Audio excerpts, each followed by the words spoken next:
How to fix feedback required problem easily and fast on Instagram. Hello guys, so all what you want to do is very simple and easy. First thing, open the settings on your phone, go to the wireless and networks, go to the Wi-Fi and then disable it and enable it again.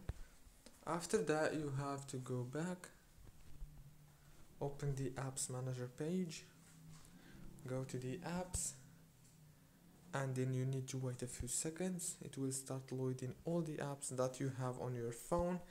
Go to the Instagram app from here and click on the force stop option, then click on the storage, click on clear data, clear cache, go back, open the Play Store and search for Instagram and update it, and you can do the same thing on iOS.